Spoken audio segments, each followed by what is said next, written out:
कई बार मेरे जीवन में ऐसे ही होता। मैं खाना नहीं खाता क्योंकि खाना को देख के खाना का भीतर का पेट भर जाता। ये सब कुंडलिनी का असर है। अब कई साधु संतों को मैं देखता हूँ, सुनता हूँ, तो उनके जीवन में 40-40 साल ना पानी पिए ना खाना खाया, अभी भी ऐसा मौजूद है। अभी भी गुजरात में जो बाबा है, और विज्ञान परेशान कि इस तरह से होता कैसा कि ये इंसान को ना प्यास है ना भूख है, और इंसान बड़ी मस्ती में बड़े आराम से जी रहा है।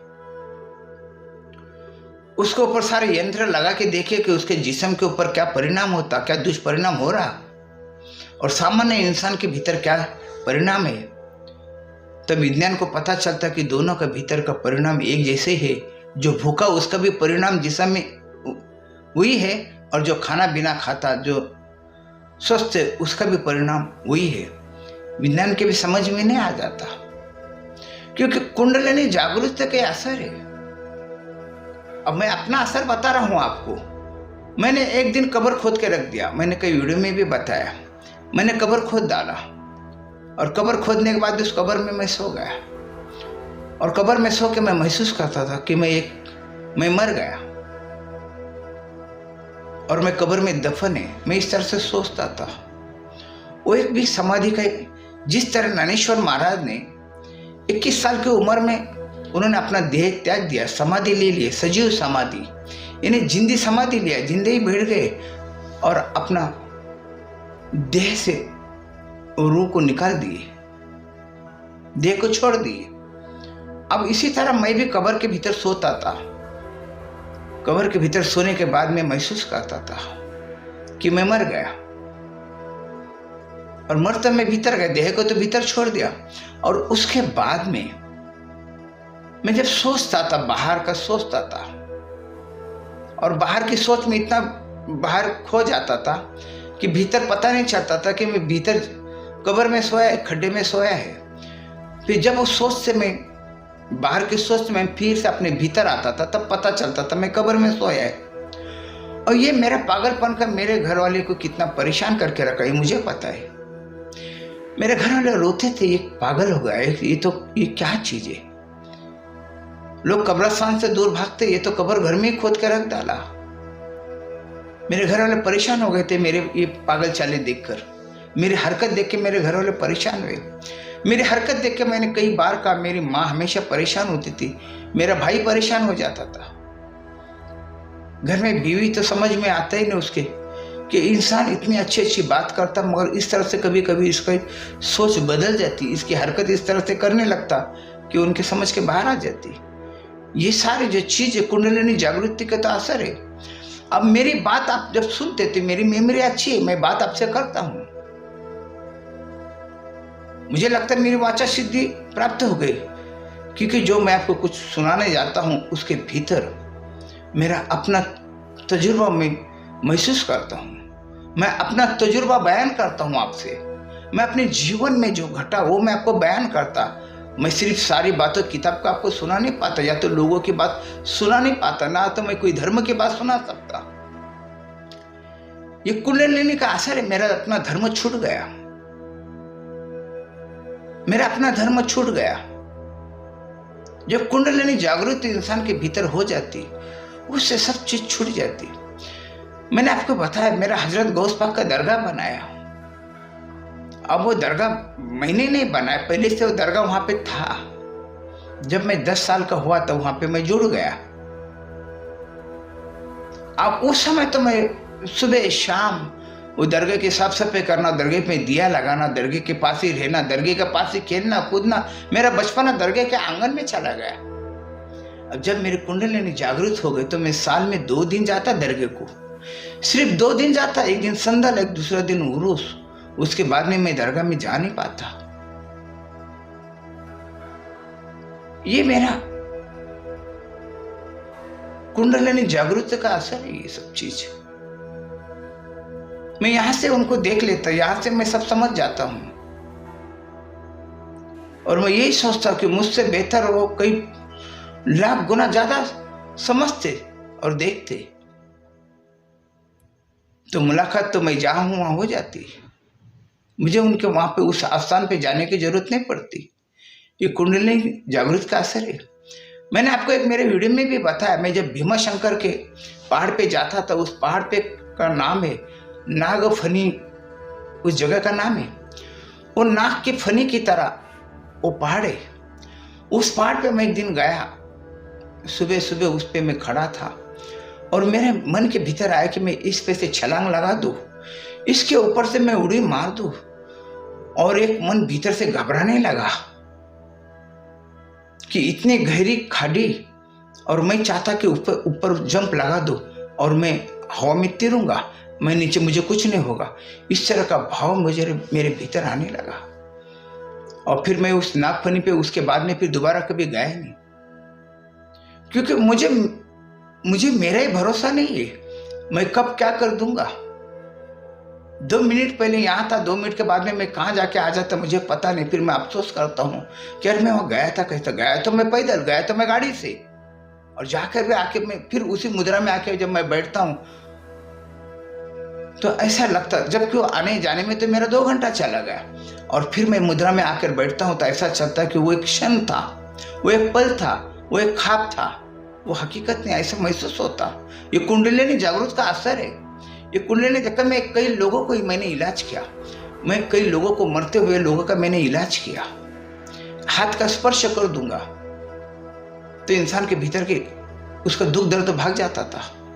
कई लोगों का मैंने ऐसे इलाज किया, मैंने अपना अनुभव आपको बताया, और आज भी वो मेरे भीतर वो चेतना है। ये सारा कुंडलिनी जागृत का असर है। जीवन इंसान का कोई अलग हो जाता। जो डॉक्टर ने जिंदगी के भीतर 10 साल उसने प्रैक्टिस किया, 10 साल उसने अभ्यास किया, वो हम 1 सेकंड में डॉक्टर बन जाते। ये कुंडलिनी जागृति का एक असर है। मम्मा साहब को जब कुंडलिनी जागृत हो गई तो मम्मा साहब को जो कुंडलिनी जागृति का जो असर था, जो तकलीफ थी, वो बर्दाश्त नहीं हो पाती थी। वो कब कपाते नहीं, कब कपाने लगते थे, और उनके भीतर इस तरह से ठंडी आ जाती थी। ठंडी में इतनी इस तरह से ठंडी महसूस नहीं कर पाते थे, जिस तरह के मैंने बताया कि हिमालय के पहाड़ के भीतर नग्न अवस्था में साधु तपस्या कर रहा, यानी उसको ठंडी लग नहीं रही, उसको उस बर्फ का असर नहीं हो रहा। मगर मोहम्मद साहब का उल्टा हुआ। मैंने कहा हर एक के जिस्म के, हर एक की कुंडली का असर अलग अलग होता है, सबको एक जैसा नहीं है। मोहम्मद साहब को उल्टा हुआ। मोहम्मद साहब को इतनी गर्मी में रेगिस्तान के भीतर, मक्का के भीतर, और मोहम्मद साहब को ठंडी बजने लगी। अब जबकि लोगों ने वहां पे ठंडी इतनी देखी नहीं, और इतनी ठंडी बजने लगी, कब कपाने लगे। उनके ऊपर उनके जो घर वाली थी, उनके ऊपर जितना कपड़ा जो बिस्तर डालना था उतना डालने के बावजूद भी उनकी ठंडी रुक नहीं पा रही। ठंडी में कब कपाने लगी, ठंडी में परेशान, डालो आंग पे कपड़ा, बहुत मुझे ठंडी लग रही, बहुत ठंडी लग रही। इतनी ठंडी में वो जकड़ गए थे, उनके भीतर उनका देह एक तरफ से बर्फ बन गया था। इस तरह से कुंडलिनी जागृत का उनमें असर आ गया। और फिर जब कुंडलिनी जागृत हो, उनको भी पता नहीं था, तपस्या तो करते थे गारी हीरा की गुफा में बैठ के। मैं जब गारी हीरा की गुफा में जब तपस्या उनकी फलित हो गई, जब उनकी कुंडलिनी जागृत हो गई, जब घर आए, घर आने के बाद में देह के भीतर जो उनके जो असर अलग अलग होने लगा, तो उनकी बीवी भी परेशान हो गई कि ये क्या हो रहा है इनको। उनको शक आने लगा कि प्रेत आत्मा तो इनके भीतर नहीं चले गई, कि भूत बांधा तो नहीं हुआ। तो उस दिन तक प्रेत आत्मा, भूत आत्मा, ये है वो है, पाखंड की दुनिया फैली हुई थी उस जमाने में, सब तरफ तक पाखंडी लोग थे। तो उस तरफ उनकी बीवी भी उनको लेकर गई एक पाखंडी के पास। वो पाखंडी ने देखा वो यहूदी था। अब उसका काम तो पाखंडी का था, मगर उसने उस दिन तो सच बोल दिया। हजरत खतीजा से उसने सच बोल दिया कि उसने यही कहा कि इनके भीतर मैं कुछ ऐसी प्रेत आत्मा वगैरह नहीं देख रहा हूं, मगर इनके भीतर कुछ नूर नजर आ रहा, मेरे इनके आंखों में मुझे रोशनी नजर आती। ये कुछ गड़बड़ अलग है, मैं भी समझ नहीं पा रहा हूं, मगर इनको आप संभालो। आप लेके जा सकते, इसके ऊपर मेरे पास कोई उपाय नहीं है। और ये बात हकीकत है, जिसकी कुंडलिनी जागृत होती है उसके लिए कोई उपाय नहीं है। आप कहीं भी जाओ, आप किसी के पास भी जाओ, डॉक्टर के पास जाओ, किसी के पास जाओ, कुछ जाओ, कुछ होता नहीं, कुछ नहीं फर्क पड़ता आपको। और ना आपको सोनोग्राफी में पता चलता, ना एक्सरे में पता चलता आपके भीतर क्या हो रहा, कुछ पता नहीं चलता, सिर्फ पता आप ही को चलता है। इसी तरह मोहम्मद साहब को जब उन्हीं को पता चलता था उनके भीतर क्या हलचल हो रही, और वो हलचल तो घर वाले देख रहे, घर वाले सब परेशान। अब जो उस समय मोहम्मद साहब ने जमीन पे वो तड़प रहे थे, लेट रहे थे, और वो ऐसे ऐसे जब अपना सर जमीन पे रख दिए, अपना जो आज्ञा चक्र है, जो मस्तिष्क है, वो जमीन पे रख दिए, जमीन पे जैसे रखे वैसा उनको थोड़ा सा सुकून मिलने लगा। उनके भीतर की जो कपकपाहट है वो कम होने लगी, उनके भीतर की जो घबराहट वो कम होने लगी, उनके भीतर की जो परेशानी वो कम होने लगी, और कम होते होते होते वो नॉर्मल हो गए। फिर उनको लगा भी ठीक है, नॉर्मल हो गया, घर वाले को भी लगा भी नॉर्मल हो गया। फिर कुछ देर के बाद, कुछ वक्त के बाद फिर उनके भीतर वही प्रक्रिया चालू, फिर उनको तकलीफ, फिर वो तड़प रहे, फिर वो ठंडी उनको बच के आ रही, फिर उन्होंने सर जमीन पे रखा और फिर ऐसे ऐसे होने लगे। तब उनको पता चला कि जमीन पे मस्तिष्क रखने से कि वो जो कपकपान है, जो तकलीफ वो कम हो जाती। और फिर साइंस बताता कि जमीन के भीतर जो लोहचुंबकीय ताकत है वो तुम्हारे भीतर की जो ऊर्जा है वो खींच के लेती। इसीलिए तो लोग पहाड़ों के ऊपर क्यों चले जाते, क्योंकि पहाड़ों की जितना ऊंचाई के ऊपर जाओगे उतना जो लोहचुंबकीय ताकत है वो कम होने लगती। इसीलिए तो लोग जब फिर इस्लाम के भीतर वो जो ढूंगन है वो जमीन पे नहीं रखते, खाना खाने के टाइम वक्त भी और इबादत करते वक्त भी। जब बैठते हैं वो पालकी बांध के नहीं बैठते, वो अपने हिप को ऊपर रखते और अपने जो पैर की जो हील है, ईड़ी है, वो ईड़ी के ऊपर बैठते। जब बैठने की आप मुद्रा देखते हैं नमाज में, जब लोग बैठते तो उस समय उनके बैठने की मुद्रा देखो आप किस तरह से। वो मूलधारा कुंडलिनी को ऊपर रखा गया। क्यों ऊपर रखा गया? कि जमीन में वो पावर है कि तुम्हारा जो जमीन ऊपर की चीज नीचे की तरफ खींच लेती। अब ये सिद्धांत तो जो साइंटिस्ट ने जो शोध लगाया कि भाई एप्पल नीचे गिरता क्यों, तब उसको पता चला। ये तो मोहम्मद साहब को 1400 साल पहले पता चल गया उनको जमीन में क्या चीज है, जमीन के अंदर है कौन सी चीज, उनको 1400 साल पहले उनको पता चल गया। जबकि वो ज्यादा लिखे पढ़े लोग नहीं थे, मगर परम ज्ञानी थे, परम ज्ञान को प्राप्त हो चुके थे, उपलब्ध हो चुके थे। अब तक तो उन्होंने वो सब चीज की नमाज की प्रक्रिया बता दी। नमाज की प्रक्रिया देखो आप, इंसान का जब कुंडलिनी जागृत हो जाती, जब या तो और भी किसी तरह से जब इंसान के भीतर जब ऊर्जा आ जाती है, वो ऊर्जा जो बहती है वो आंखों से बहती है और जबान से बहती है। देखो जब इंसान बोलते अरे उसकी नजर लग जाएंगी, हिटलर की तो नजर चर्च को लग गई थी, तो चर्च का जो दीवार वो चिर गई थी। इंसान की इतनी नजर में ऊर्जा बहती है। इसीलिए तो नमाज के भीतर जो आंखें है वो ना बंद करना पड़ता ना खोलना पड़ता, आंखों पे दबाव नहीं डालना पड़ता, आंखों को सहज रखना पड़ता। और जबान से भी ऊर्जा बहती है। इसीलिए तो किसी को जब दर्द होता बच्चों को, हम उस पर फूंक लगाते और फूंक लगाने से उसका दर्द ठीक होने लगता। इस तरह फूंक पे असर है, यानी इसका मतलब कि जबान से वो ऊर्जा बहती है और उसके बाद में जो ऊर्जा बहती है वो हाथों से बहती है। जो हाथ का जो तल हाथ है, जो पंजा है, उस पंजा से ऊर्जा बहती। इसलिए तो लोग अपना हाथ बताते, आशीर्वाद देते, आशीर्वाद हाथ से देते। क्यों देते?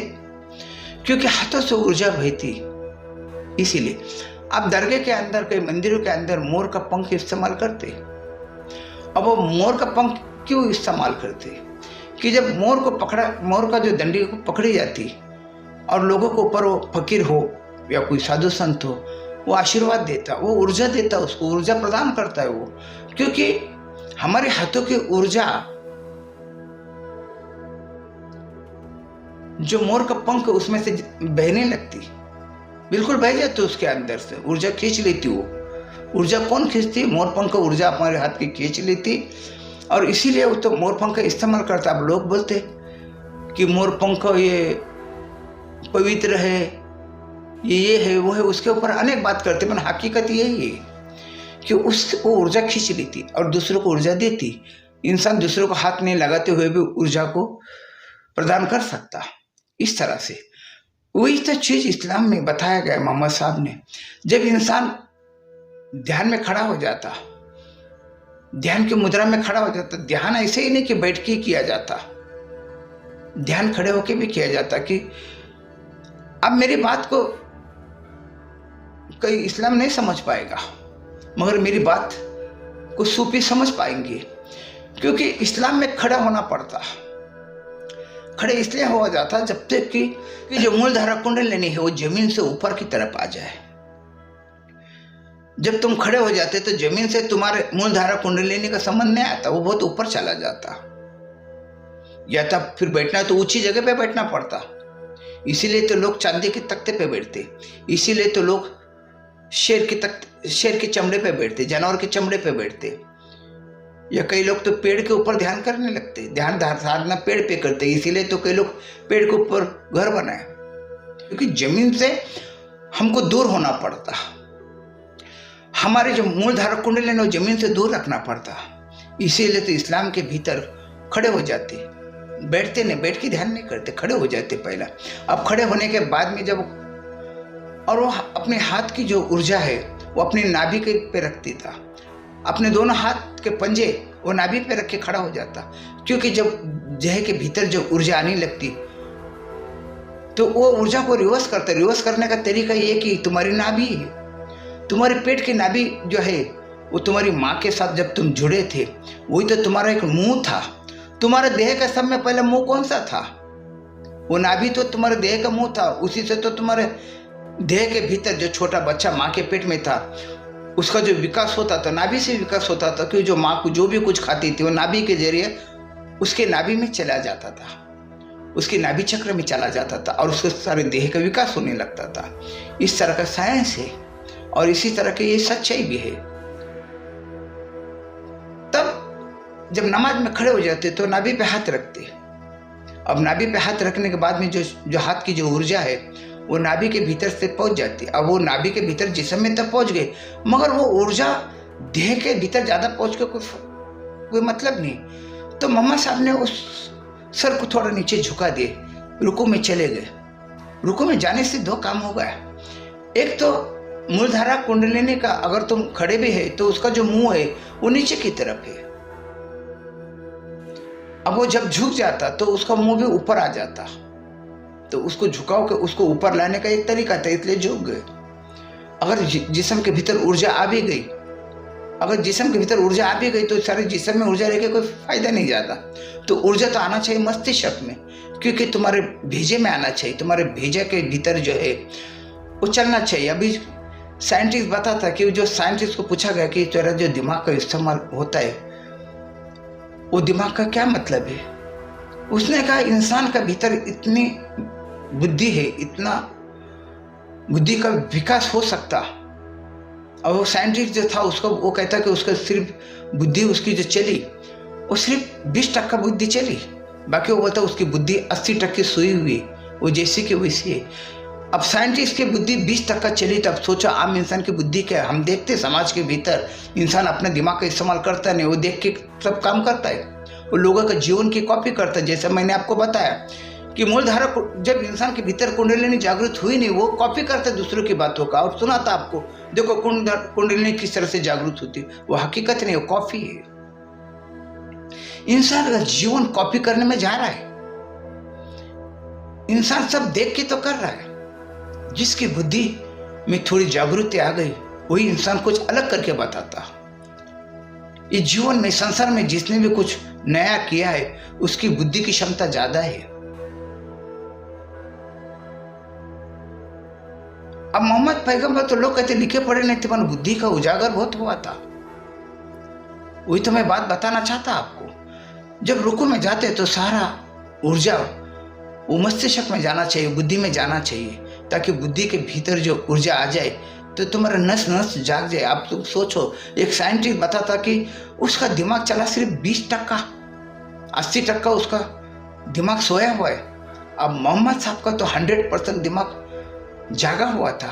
अब उनके भीतर कितनी, इसीलिए उनके भीतर की जो प्रतिभा है वो कितनी महान थे, वो समझ में आता। क्यों समझ में आता? कि बुद्धि के सारे द्वार खुल गए थे। बुद्धि के एक एक जो भीतर जो नस नस उसकी काम करने लगी। अब मोहम्मद साहब को इसीलिए तो लोग समझ नहीं पाते थे मोहम्मद साहब को। तो मोहम्मद साहब क्या कहेंगे? मोहम्मद साहब तो कहते थे बाबा ठीक है, क्योंकि जिब्रील ये जो नाम है, ये तो तौरात में, ये तो बाइबल में नाम है। मैं इस नाम को मैं नहीं समझ सकता ना, मैं इस नाम को मैं मानता हूँ, कुछ मुझे पता है कि कुंडलिनी जागृत होने के बाद में इंसान के भीतर क्या क्या असर होने लगता। अब जब मोहम्मद साहब के भीतर जब कुंडलिनी जागृत हो गई, अब एक गैर लिखा पढ़ा आदमी अब जब वो ज्ञान की बड़ी बड़ी बातें करने लगा, लोगों को सत्य की तरफ बातें खींचने लगा, लोगों को सत्य की तरफ लेके चलने लगा। लोग बोले ये इस तरह से मोहम्मद बात कर रहा है, मोहम्मद को हुआ क्या? मोहम्मद में कौन है? मोहम्मद के भीतर कौन मौजूद है जो इस तरह से बात कर रहा? तब लोगों ने एक तर्क लगा कि ये तो जिब्रील उनको आके कुछ कहता होगा, जिब्रील उनको आके सुनाता होगा। अब मोहम्मद साहब गारी हीरे की गुफा में जाके बैठते थे। अब गुफा में जिब्रील सलाम आके उनको सुनाते थे। ऐसा कहानी, ऐसे किस्से, क्योंकि मोहम्मद साहब को गुफा में जाने की जरूरत क्यों पड़ी? ये आध्यात्मिक वाला जानता, जो ध्यान धारणा करता वही जानता। बाकी के लोग जान नहीं पाएंगे कि गुफा में जाने का मतलब क्या है और पहाड़ी के ऊपर जाने का मतलब क्या। मैंने समझाया आपको, पहाड़ी के ऊपर जो लो चुंबक की ताकत तो कम हो जाती।